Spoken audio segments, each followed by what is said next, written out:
Han pasado ya 5 días desde la horrible tragedia ocurrida en la residencia de Brentwood, donde Rob Reiner y su esposa Michelle fueron brutalmente asesinados, pero el caso no ha hecho más que aumentar a medida que siguen saliendo a la luz nuevos detalles. Cada revelación provoca un nuevo escalofrío en el público, profundizando la sensación de incredulidad y temor que rodea lo ocurrido tras las puertas cerradas de un hogar antaño asociado a la calidez y la familia. Una hipotética reconstrucción forense ha empezado a esbozar la presunta secuencia de los hechos, incluido el momento en que se cree que Nick Reiner golpeó asestando heridas mortales en zonas críticas del cuerpo. Entre ellas un corte profundo y deliberado en el cuello de Rob, una herida tan grave que se ha descrito como una escalofriante orden de silencio para siempre. A medida que los investigadores revisan cada elemento, la imagen que emerge es la de un sufrimiento prolongado, una violencia intensa y una sensación de angustia casi asfixiante. Las raíces de la tragedia parecen remontarse a un enfrentamiento volátil en la fiesta de Navidad de Conan O'Brien, en la que Nick mostró signos preocupantes de inestabilidad emocional y comportamiento errático. Lo que siguió después ha dejado a muchos luchando por comprender la absoluta frialdad involucrada. Después de los asesinatos, Nick supuestamente abandonó la escena con una calma inquietante, desapareciendo en un hotel en lugar de buscar ayuda o mostrar algún remordimiento visible. Y lo que es aún más chocante, los informes afirman que ahora está utilizando el dinero de la herencia para contratar los servicios de Alan Jackson, uno de los abogados defensores más destacados de Estados Unidos. Para muchos observadores es casi imposible conciliar acciones tan calculadas con cualquier resto de conciencia, como si la propia empatía se hubiera desvanecido por completo. Los investigadores creen que la trágica cronología comenzó a última hora de la noche tras una tensa cena familiar en la que participó Nick. Según el escrito de acusación hecho público por la Fiscalía del Condado de Los Ángeles, la agresión se produjo probablemente en algún momento entre poco después de medianoche y primeras horas de la mañana, posiblemente entre las 12:30 y las 6:10. Se dice que durante esa ventana, Nick salió tranquilamente de su propia habitación y entró en la parte principal de la casa donde sus padres dormían en el dormitorio principal. No había signos de que hubieran forzado la entrada ya que tenía pleno acceso a la casa y conocía su distribución íntimamente. Cada pasillo y puerta le eran familiares. Al parecer, tras el ataque, Nick abandonó la casa inmediatamente llevándose consigo o bien un pánico abrumador o bien una escalofriante sensación de claridad que solo él conocía. Aproximadamente a las 4:00 de la madrugada, se presentó en la recepción del Hotel Pierside de Santa Mónica, a unos 20 minutos en coche de la residencia de Brentwood. Se registró en una habitación modesta pagando sin llamar la atención, y el personal del hotel no informó de nada inusual en su comportamiento. Durante su estancia, no se le observó haciendo llamadas telefónicas ni descansando durante ningún periodo significativo, como si el hotel sirviera simplemente de refugio temporal o de lugar donde vagar mientras su estado mental se desenredaba. Los cadáveres no fueron descubiertos hasta alrededor de las 3:40 de la tarde de ese mismo día. Una masajista llegó para una cita programada con Rob y Michelle, pero no recibió respuesta en la puerta. Alarmada, se puso en contacto con Romy, que corrió a la casa con su novio. Al entrar en el dormitorio principal, Romy encontró el cadáver de su padre e inmediatamente llamó al 900, una vez en estado de pánico. Los agentes que acudieron no tardaron en localizar el cadáver de Michelle en las inmediaciones, lo que confirmó la magnitud de la tragedia. Mientras la familia y las autoridades se enfrentaban al horror dentro de la casa, Nick permaneció libre durante varias horas más. Aproximadamente a las 9:00 de la noche, las imágenes de vigilancia de una gasolinera Arco, cerca de Exposition Park, cerca de la USC, lo captaron comprando una botella de bebida deportiva. Parecía visiblemente ansioso, mirando repetidamente a su alrededor, pero lo suficientemente sereno como para completar la transacción sin incidentes. Pocos minutos después, sobre las 9:15 de la noche, agentes de la policía de Los Ángeles que trabajaban junto a los US Marshals le rodearon y detuvieron en las inmediaciones. No opuso resistencia y al parecer permaneció en silencio mientras le esposaban. Las imágenes de la detención muestran a un joven con expresión vacía y agotada, con el rostro aparentemente vacío de emoción. Posteriormente, los forenses calcularon la hora de la muerte basándose en el rigor mortis y la temperatura corporal.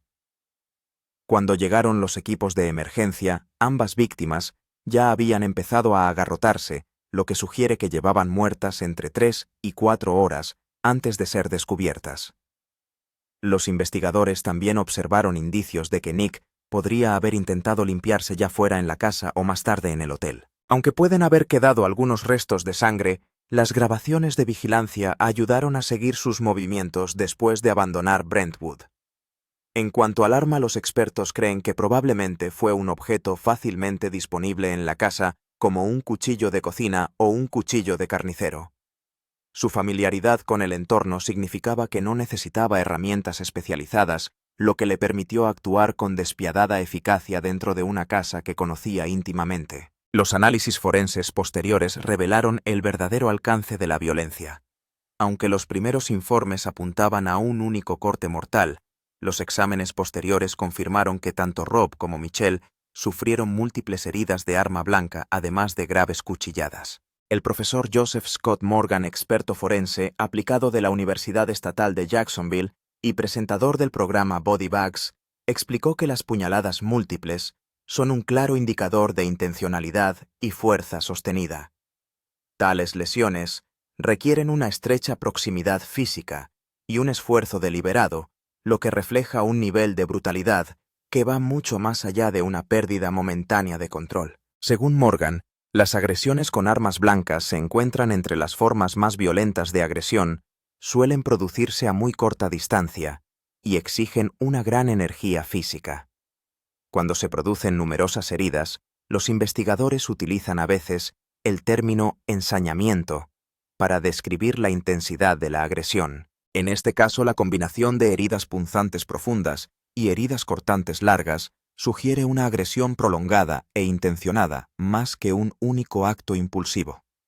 Desde una perspectiva forense, cortar el cuello a una persona rara vez es rápido o se hace sin esfuerzo. A menudo requiere sujeción, presión y movimientos repetidos, lo que lo convierte en un acto especialmente deliberado y aterrador. El horror se agrava con los informes que indican que Rob y Michelle podrían haber estado en la cama cuando fueron atacados. De ser cierto, esto significaría que el agresor conocía al detalle sus rutinas, patrones de sueño y la distribución de la casa. Una agresión llevada a cabo a tan corta distancia implica una violación total del espacio personal, posiblemente incluso requiriendo que el agresor se subiera a la cama para ejercer suficiente fuerza. La sola idea es profundamente inquietante. La escena del crimen en sí fue descrita como muy empapada en sangre, un testamento crudo e inquietante de la violencia de esos últimos momentos, dejando una marca indeleble, no solo en la familia, sino en todos los que han seguido el caso con incredulidad y tristeza. El cuello contiene muchos vasos sanguíneos importantes, y cuando se daña la sangre puede salpicar con fuerza y extenderse ampliamente. Combinado con otras puñaladas, cada estocada del cuchillo comprometía aún más el sistema circulatorio hasta extinguir la vida. Y todas las pruebas apuntan en una única dirección hacia Nick Rainer, la tercera persona que vivía en la casa y la que podía entrar libremente en el dormitorio de sus padres sin levantar sospechas. 3. El hombre acusado de matar a sus padres paga tranquilamente a su abogado con la herencia de estos. Casi de inmediato surge una pregunta acuciante. ¿Cuánto costará la defensa legal de Nick Rainer? Alan Jackson no es un abogado corriente. Es uno de los nombres más destacados de la defensa penal en Estados Unidos, conocido por encargarse únicamente de los casos más complejos y de mayor repercusión. Por el contrario, Nick no tiene una carrera claramente establecida, vivía en gran medida dependiente de su acaudalada familia, y había trabajado anteriormente con su padre en un proyecto cinematográfico en 2016. En el pasado, Alan Jackson supuestamente redujo sus honorarios para Karen Reed, aunque los costes legales totales seguían ascendiendo a unos $10 millones. En el caso de Nick, los gastos podrían ser aún mayores debido a la gravedad de los cargos y a la intensa atención mediática sostenida. Incluso con una tarifa rebajada, esa suma seguiría estando muy por encima de las posibilidades de la mayoría de la gente. Interrogado directamente a la salida del tribunal, Alan Jackson declinó hacer comentarios sobre el origen de los fondos. Este silencio no ha hecho más que alimentar especulaciones públicas que van desde teorías de que Jackson está trabajando pro bono debido a la notoriedad del caso a conjeturas más elaboradas sobre acuerdos ocultos.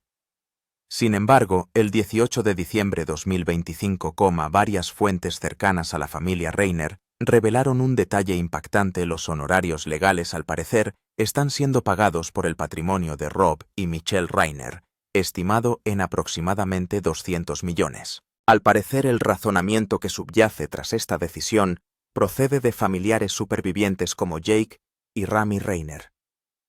A pesar de su profundo dolor e indignación, han optado por contratar la mejor representación legal posible para Nick, con el objetivo de buscar una defensa basada en la enfermedad mental y la falta de responsabilidad penal. Creen que si Nick es internado en un centro psiquiátrico de alta seguridad, en lugar de ser condenado a cadena perpetua, sería un resultado más humano y quizá lo que los propios Rob y Michelle habrían querido para su hijo. Según la ley de California, si Nick es declarado culpable de asesinato, perderá todos los derechos hereditarios de sus padres. Sin embargo, la ley no prohíbe que otros miembros de la familia o los albaceas de la herencia utilicen una parte del patrimonio para cubrir los gastos legales del acusado antes de que se dicte sentencia definitiva. Algunos expertos jurídicos independientes como Sean Weisbart han declarado que esta práctica es legalmente permisible en la fase actual del procedimiento. Sin embargo, opiniones contrarias sostienen que un albacea testamentario podría negarse a autorizar tales pagos para evitar posibles riesgos legales y financieros. Por el momento, no ha habido confirmación oficial, ni de la familia, ni del tribunal, sobre el origen exacto de los fondos, lo que deja numerosas preguntas sin respuesta, circulando entre el público y quienes siguen de cerca el caso. 4.1. Comparecencia de Nick Reiner ante el tribunal. Antes de ahondar más en los desgarradores detalles, la atención se centra en la situación legal actual de Nick Reiner. Además de 2 cargos de asesinato, en primer grado, el expediente del caso también cita circunstancias agravantes debido a la presencia de múltiples víctimas. Nick se encuentra actualmente detenido en la cárcel del condado de Los Ángeles y ha comparecido por primera vez ante el tribunal. Vestía el distintivo traje azul reservado a los acusados, pensado tanto como medida de seguridad como símbolo descarnado de caída total. Durante la vista, el juez prohibió las cámaras en directo, lo que aumentó aún más la sensación de misterio y tensión que rodeaba el procedimiento. El abogado Jackson solicitó un aplazamiento de la comparecencia formal para que Nick pudiera considerar si se declaraba culpable o no. La solicitud fue aprobada y la vista se reprogramó para enero. 7, dejando muchas preguntas sin respuesta. El único momento en que el público oyó hablar a Nick fue cuando el juez le recordó sus derechos constitucionales. Señor Reiner, renuncia a su derecho a un juicio rápido para que la comparecencia pueda aplazarse hasta N. 7,2026. Nick respondió brevemente. Sí, señoría, lo hago. Sin explicación, sin justificación, sin emoción visible. El 7 de enero se ha convertido en un hito crítico, una fecha en la que el público y los medios de comunicación seguirán centrando su atención mientras la tragedia de la familia Reiner sigue latente en el imaginario colectivo. La brevedad y frialdad de la vista solo puso de relieve una cosa: el caso está lejos de haber terminado, y todas las miradas están puestas ahora en la próxima sesión del tribunal, donde se pondrá a prueba a la propia justicia. Y antes de pasar a ese histórico juicio, repasemos los aspectos más espeluznantes descubiertos por los investigadores policiales del caso. El primero y más importante es la tensa reunión que tuvo lugar en el Tresed de la casa de Conan O'Brien. 5. La lucha de Nick Reiner contra la adicción. Detrás de esta tragedia, es imposible ignorar la larga y dolorosa lucha de Nick Reiner contra la adicción. Nacido en 1993, El descenso de Nick hacia el abuso de sustancias comenzó a una edad muy temprana cuando apenas tenía 15 años alrededor de 2008. Fue entonces cuando experimentó por primera vez con la heroína y la cocaína sustancias potentes que arrastraron su ya perdida adolescencia a una oscura espiral descendente. Hijo del afamado director Rob Reiner y nieto del legendario Carl Reiner, Nick creció bajo el aplastante peso de una fama que nunca pidió, sintiendo que no pertenecía al rutilante mundo de Hollywood. Desde los primeros indicios de que su familia reconocía la gravedad del problema, Rob y Michelle enviaron a Nick por primera vez a un centro de rehabilitación cuando aún era menor de edad.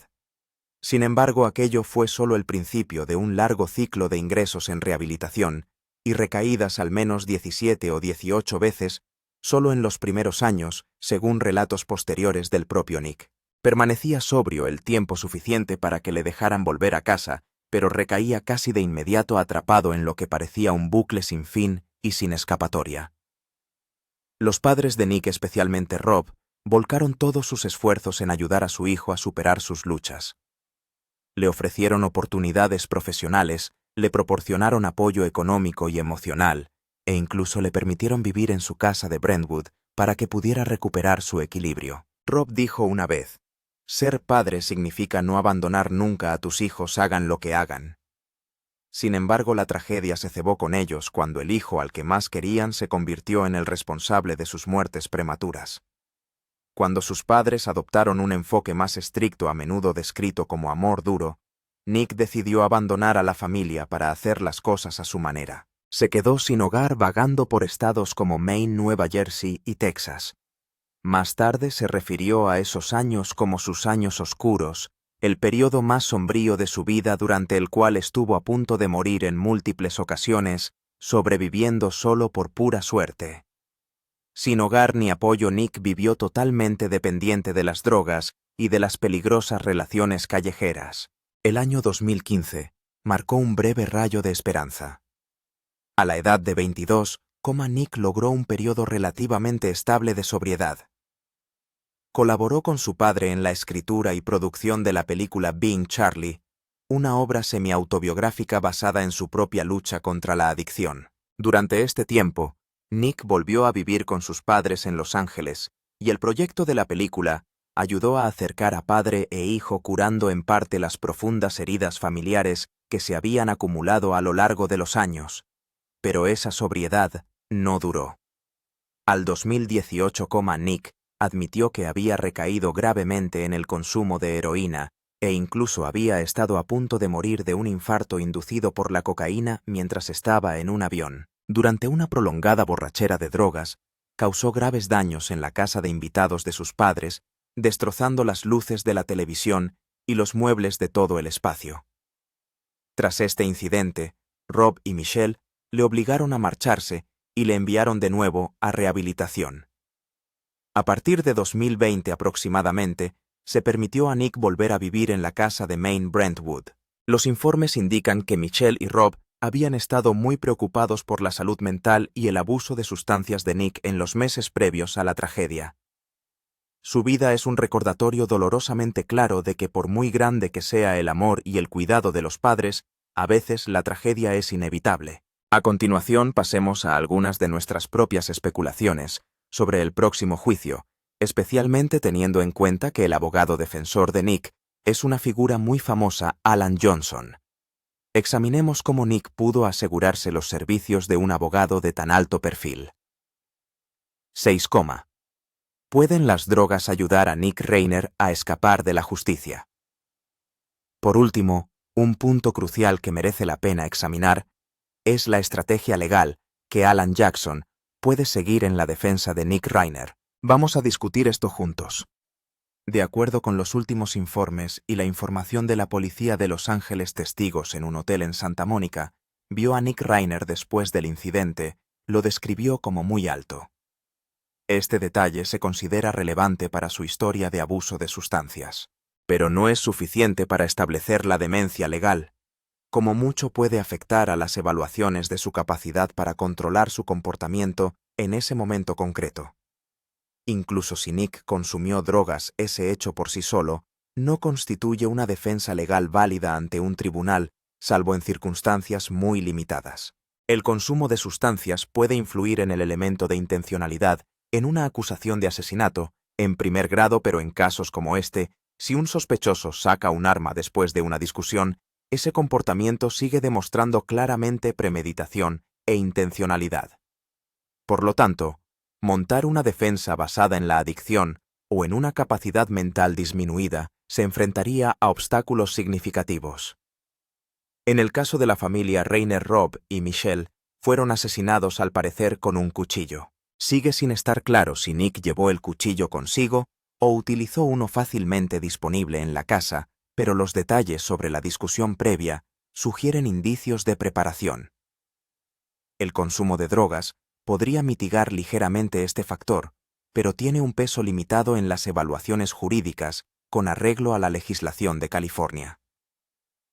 En este estado, si es declarado culpable de asesinato, en primer grado con circunstancias especiales, Nick podría enfrentarse a cadena perpetua sin posibilidad de libertad condicional. Sin atenuantes, la condena oscila entre 25 años y cadena perpetua. No hay indicios de legítima defensa ni de homicidio involuntario. Parece tratarse de un asesinato impulsado por motivos personales o lo que suele describirse como un crimen pasional. El caso se magnifica aún más por el hecho de que las víctimas eran Rob Reiner y Michelle, conocidas figuras de Hollywood. Entre los posibles testigos podrían figurar Conan O'Brien, Larry David Billy Crystal y otros cuyos testimonios cargados de emoción podrían transformar el juicio en una auténtica tragedia de Hollywood representada en una sala de tribunal. Se espera que el juicio se celebre en algún momento a finales de 2026 o 2027, con una alta probabilidad de que no se llegue a un acuerdo de culpabilidad. Se espera que el fiscal Nathan Hochman se base tanto en las pruebas físicas como en la narración global del caso para presentar cargos contra Nick, lo que podría convertir este juicio en uno de los procesos penales de mayor repercusión en Estados Unidos desde el caso O.J. Simpson o el juicio a los hermanos Menéndez. En este contexto, todos los aspectos del comportamiento de Nick, su adicción, su estado mental y la brutalidad del crimen serán objeto de escrutinio en el tribunal.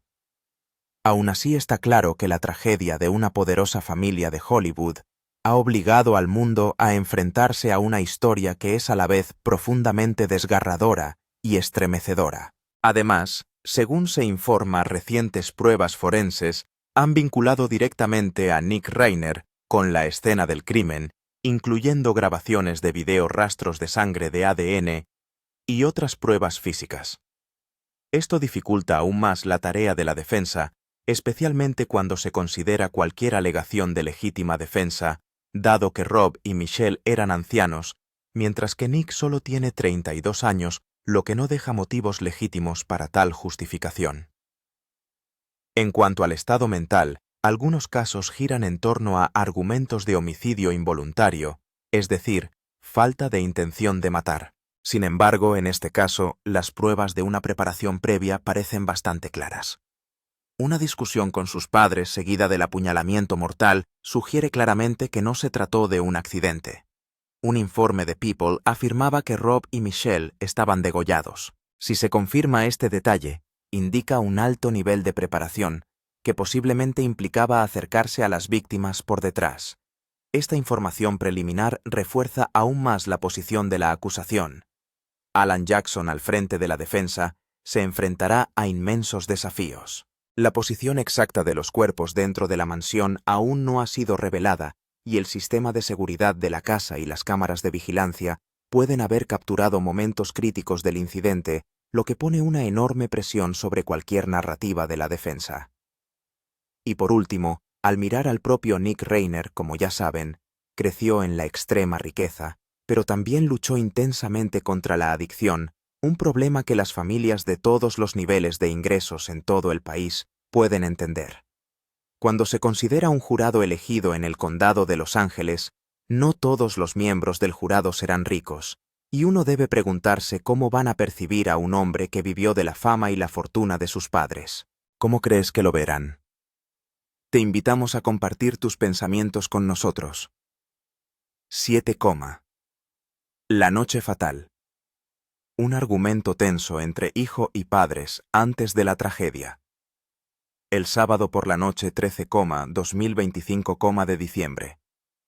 La casa del cómico Conan O'Brien en el oeste de Los Ángeles brillaba con luces y resonaba con las risas de algunas de las caras más famosas de Hollywood. La fiesta anual de Navidad de Conan era siempre un evento muy esperado, una rara ocasión en la que las estrellas podían relajarse y mezclarse libremente sin cámaras. Rob Reiner y su esposa Michelle Singer Reiner asistieron como de costumbre.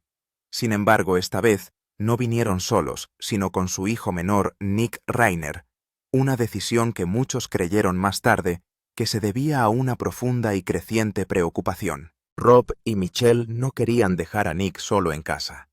En los meses anteriores a aquella noche, se había vuelto cada vez más inestable. Viejas adicciones que resurgían noches pasadas deambulando sin explicación y llamadas telefónicas a altas horas de la madrugada que despertaban asustados a sus padres. Decidieron llevar a Nick a la fiesta en parte con la esperanza de que el ambiente alegre le levantara el ánimo, y en parte porque querían vigilarlo de cerca. Nick no estaba en la lista oficial de invitados, pero Rob envió un mensaje de texto a Conan con antelación, y el amable anfitrión aceptó de inmediato. Cuando la familia llegó al principio, todo parecía normal. Rob rodeó a Conan con un brazo en señal de agradecimiento. Michelle sonrió cálidamente con su elegante vestido de color oscuro. Nick, sin embargo, se mantuvo al margen. Con una sudadera gris desgastada y la capucha subida, se quedó en silencio en un rincón. Mientras los demás invitados iban pulcramente vestidos y charlaban animadamente. Nick deambulaba solo con sus ojos ansiosos, escudriñando todos los rostros como si buscara algo que solo él pudiera ver. Pocos minutos después, su extraño comportamiento empezó a llamar la atención. Nick se acercaba bruscamente a los invitados, haciéndoles preguntas que incomodaban a la gente. ¿Cómo te llamas? Tu nombre completo. Eres famoso. Su voz era llana y carente de emoción, pero su mirada era intensa y sin pestañear. Muchos invitados respondían cortésmente y luego intentaban excusarse. Jane Fonda recordó más tarde que sintió un escalofrío cuando Nick se paró demasiado cerca de ella y la miró sin pestañear. El incidente más grave fue el de Bill Hader. De repente Nick se introdujo en una conversación privada que estaba manteniendo Bill Hader y repitió las mismas inquietantes preguntas. Hader intentó mantener la cortesía, explicando que estaba en medio de una conversación personal.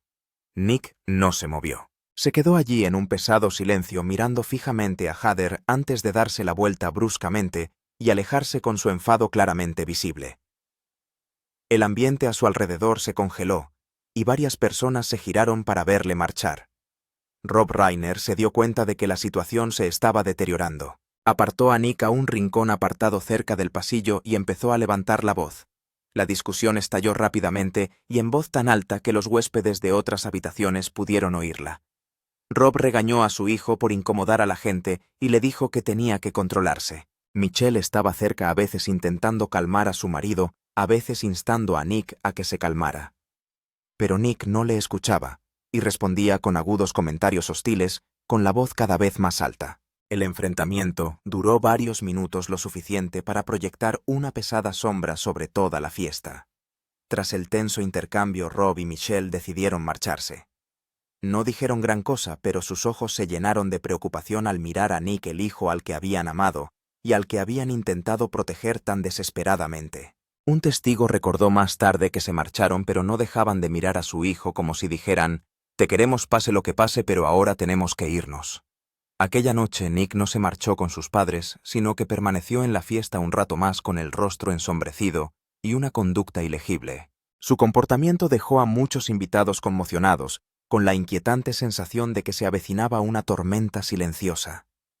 Nadie podía imaginar que solo unas horas más tarde se desataría la tragedia en el interior de la casa de Brentwood, de la familia Reiner.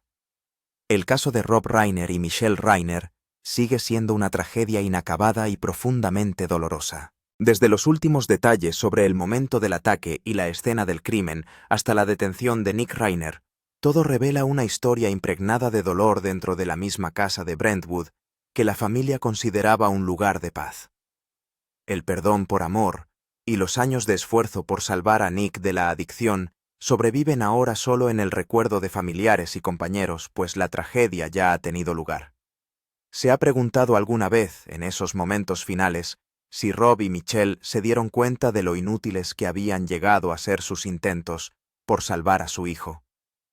¿Podría alguien haber imaginado que toda una vida de amor y sacrificio acabaría de una forma tan devastadora? Estas preguntas atormentan no solo a la familia Reiner, sino a todos los que siguen esta historia. Gracias por seguir con nosotros la evolución de este caso. Por favor, deja un comentario para compartir tus sentimientos y no olvides suscribirte al canal para estar al día de más información sobre esta tragedia y otros casos de gran repercusión. Tu atención y tu voz son también una forma de honrar a las víctimas y mantener viva su historia.